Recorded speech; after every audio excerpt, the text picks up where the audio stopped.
So again, my name is Patrice Washington. I'm actually known as America's Money Maven, and many people call me the Money Maven of the Steve Harvey Morning Show because I have a weekly segment where I answer people's personal finance and business questions for about 4 to 5 million listeners every week, as well as appear on the Steve Harvey Talk Show about once a month. So that's, if you had never met me before or you think you recognize me from something, it might be that. So this is my 4th year at FinCon. When I attended the first FinCon in 2013 in St. Louis, I was overwhelmed. I'm gonna just keep it real. Are there any more introverts in the room, or am I the only? Is that a lot of us, right? I thought I was overwhelmed there, and there were maybe 400 people. And then I come here, now there's 1,200 people. But the thing that I wanted to know when I first came was, how can I profit doing what I loved? So is there anyone else here that is basically like, that's why you're here? How do I make more money? Oh, you guys are not worried about making more money? Or you just, oh, okay. I wanted to make more money. So, and the thing that I've been able to contribute since coming to that first FinCon is how I've been able to profit in this money biz. Because I'm only here today because of my experience, and that was getting into real estate at 19 years old, building a 7-figure business by 25, and then losing everything in the recession, and going from that 7-figure business to scraping up change to feed my daughter. And I was always passionate about financial education, but I didn't have compassion until I went through that experience. So the question that people ask me all the time now is, how did you get up off the floor when you were snotting and crying and saying, God, how did I get here, to being the money maven of the Steve Harvey Morning Show? So I want to share a little bit about that with you, for only the people who cared about making money. The rest of you can nod off, okay? So although I love FinCon and I credit FinCon with a lot of my success and the relationships that I've built, FinCon stresses me the hell out. It stresses me out because you go to these sessions and you hear all these great ideas and you learn all these new things that you didn't know existed, right? And then you get invited to these dinners in the evening and they feed you and liquor you up and don't let you go to bed until really late, and you don't know what the hell happened 72 hours later. So you get home and you're like, I know I learned something, but I'm not quite sure where I'm supposed to start, right? So I'm always totally stressed out by the end of it, although I love you, PT. Thank you for inviting me back, right?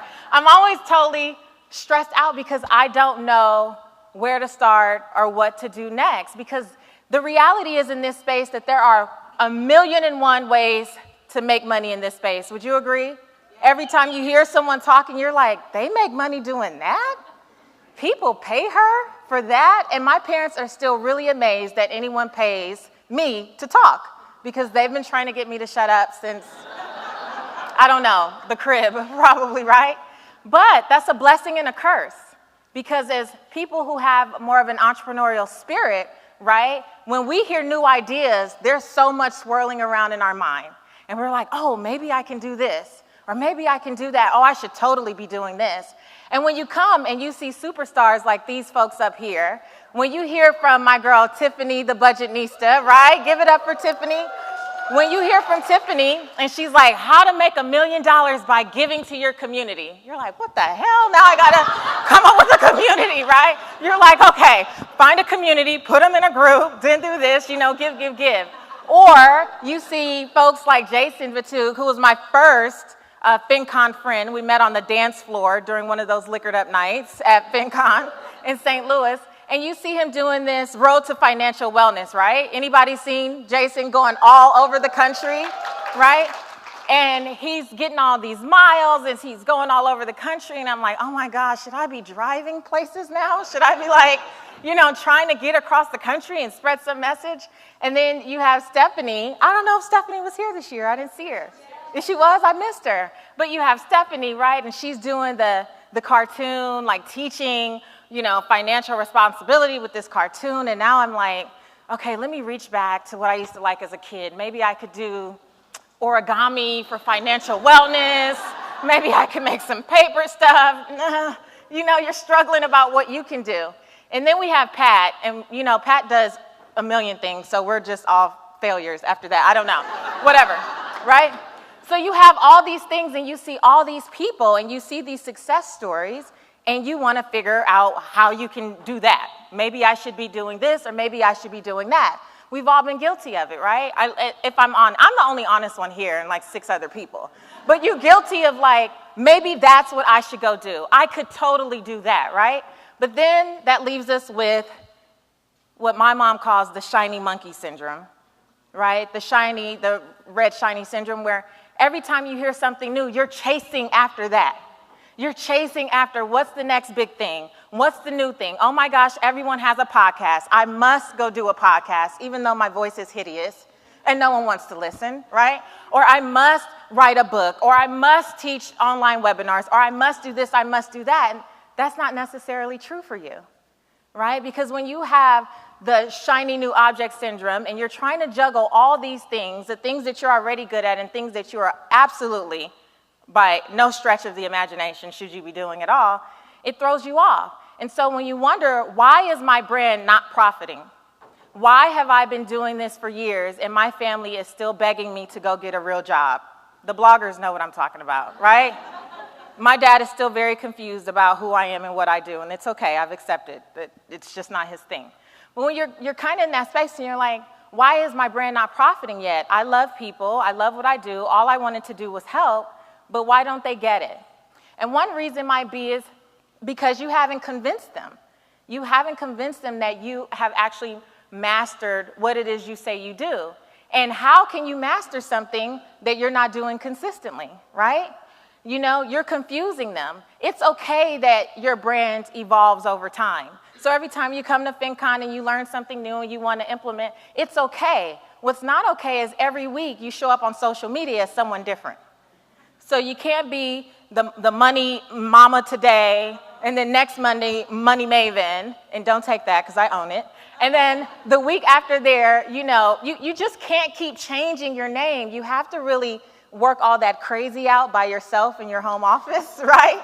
Not on social media in front of everyone else. So you don't want to confuse the marketplace because then they won't trust you.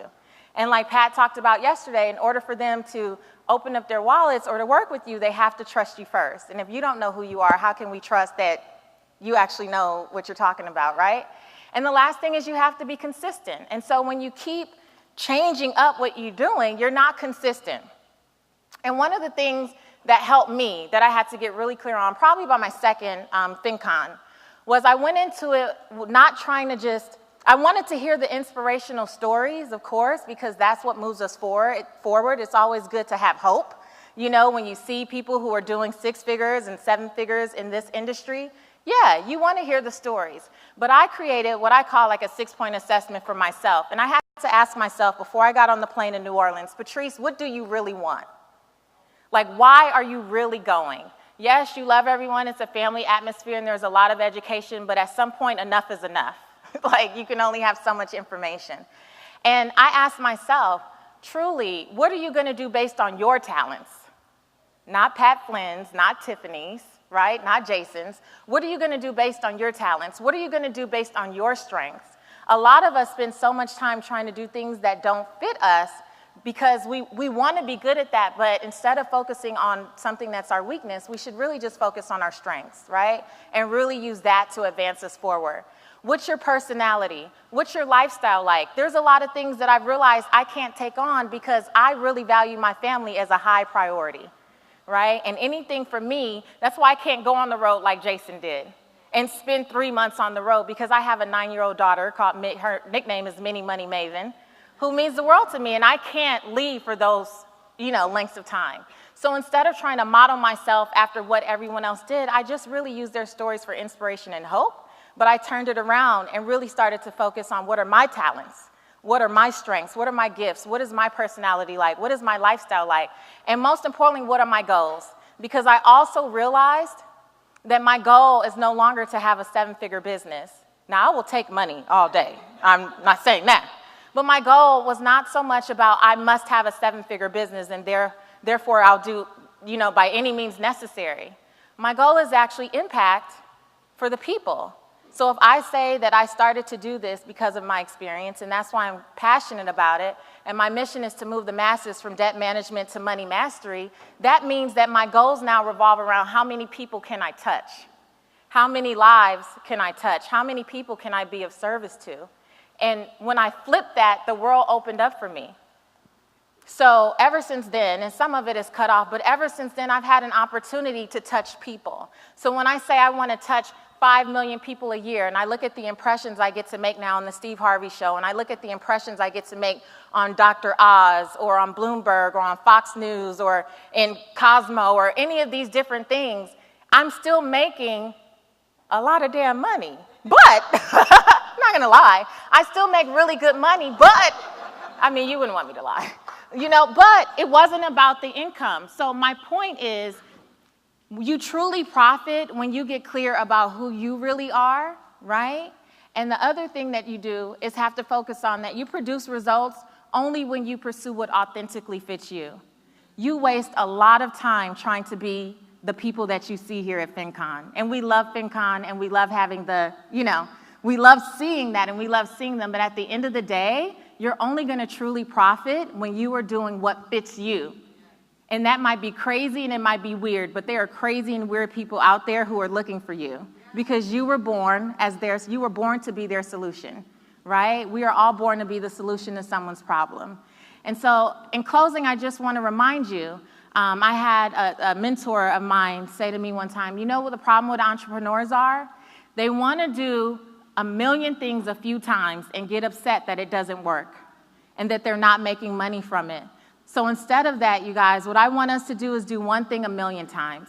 Figure out what that thing is that truly fits you, that one thing, and stick to it and do it over and over and over again. Tweak it, refine it, and do whatever you have to do because people will start to listen. But if you keep changing it up, you lose them. So do one thing. What's that one thing you're going to do when you leave FinCon? And do it a million times. And next year, I believe you will be here sharing your success story. Thank you.